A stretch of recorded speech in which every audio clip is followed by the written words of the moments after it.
I just want to get on here and share my most recent spiritual encounter. I have moved back in with my parents like a few months ago. They won't give me my old room back, and they just put me in like the living room. We have an extra living room, but they used it for storage, so they cleared it out and let me sleep in there. And since moving in and getting settled, I've been waking up in the middle of the night, 2-3 o'clock in the morning, almost every night. Because I'm just adjusting. But I just remember when me and my family first moved into this house, and I had a interesting dream about a girl and a boy, a little girl and a little boy, that very first night. But I'll get back to that. Anyways, moving back in with my parents one night, I had this, I was sleeping on my stomach. And I was sleeping with my arms up, like spread out. And I had felt someone hug me. Like they laid their head on my back and they laid their arms on my arms. And I felt that weight. I felt that weight on my body, and I shook myself. I shook myself off because I felt vulnerable. It was I just felt vulnerable. So I had to shake myself awake. And I thought it was my mom. It felt like a girl. It felt like a female. I thought it was my mom for some reason. I look at the clock. It is 3:03, 3:04 in the morning. 3:04 in the morning. And I'm like, was my mom just in here? But she couldn't have been. I mean, like, if anyone was in here, like, it felt like somebody was in my room. It felt like somebody was in there. But I'm looking around, I'm like, there's no way anyone could have came in here without waking me up. I had to shake and wake myself up. The way that the room is set up, like, I have 2 entrances, and either way, if someone was coming in, I would have heard them. I would have known. But no one ain't coming in to bother me at 3 in the morning. I thought it was my mom. I was like, no way she's coming in here. So I'm like, it felt like a little girl. So I go back to sleep. Maybe the next night, or maybe a few nights after, I have a dream.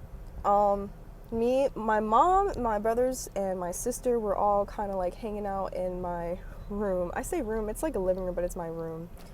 We're hanging out in my room, and they are kind of telling me they've had like weird spiritual encounters in the house, and they just kind of tell me about that. They tell me about this dog that we never had, but somehow appeared in the house or whatever. And then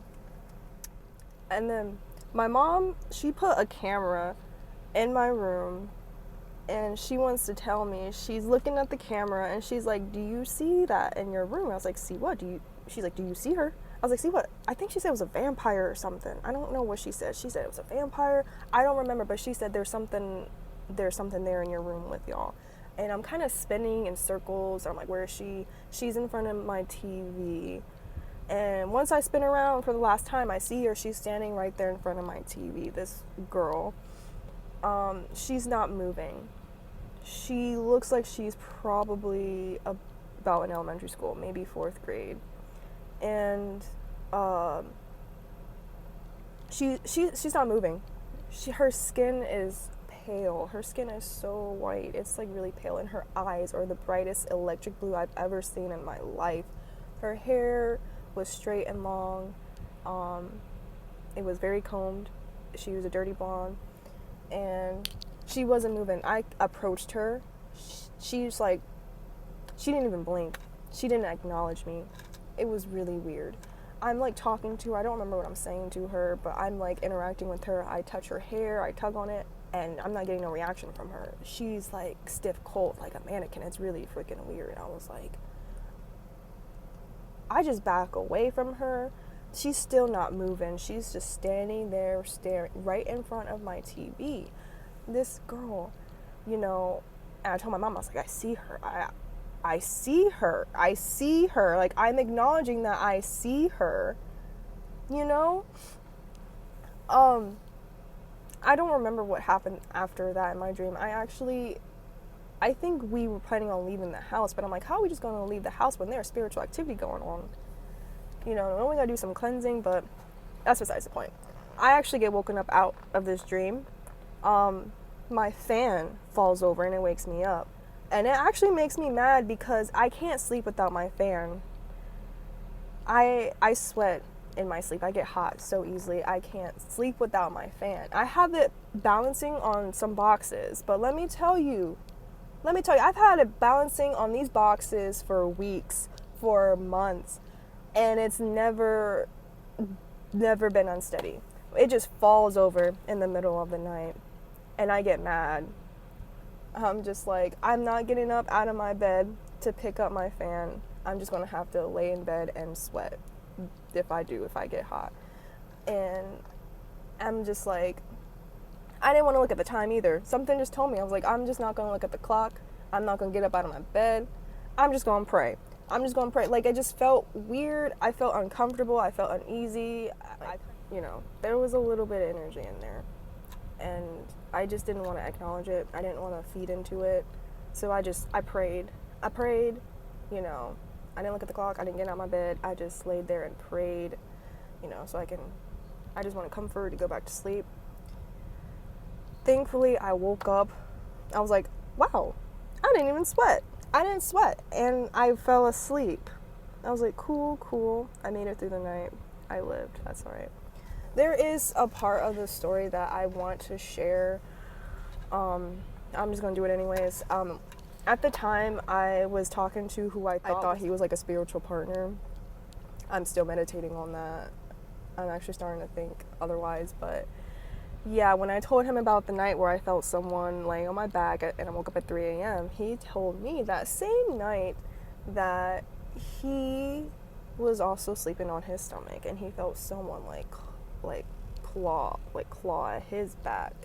And he woke up and it was also 3 in the morning. It was sometime between 3 a.m. and 3:10. He was trying to get in contact with me. It's funny because later on that day I checked my phone and I noticed he had called me at 3 in the morning too, and he was texting me at 3 in the morning. And I said, oh, that's weird, but I don't know if that has anything to do with it. I thought he was like my spiritual partner. I don't know about that anymore. But this girl, I had definitely dreamt of her the very first night me and my family had moved into this house. But she seemed, in my first dream, she seemed a bit younger. And it was actually her and her brother, both of them. They were on the second floor. That's where I was sleeping originally. Now I'm sleeping downstairs by myself, and it is so dark down there. It's so freaking dark. I can't sleep. I sleep with a little light, okay? Because it is so black. The whole entire downstairs, it's to myself. It's so dark. It's so scary. Anyways, when I first moved in, I was sleeping upstairs. And the railings upstairs, you can look down over into the living space, but the railings are so low they literally go below my hip bone. Like I'm 5'5", and the railings literally go below my hip bones. It's kind of scary. Like I can just easily climb over. I can easily just flip over. That's how I felt about it. This first night, I dreamt about this girl and her brother. They had flipped over the railing. They flipped over the railing over into the living room. And when I see them flip over, I woke up. I woke myself up. I couldn't bear witness to seeing that. Like, that was kind of traumatic to me.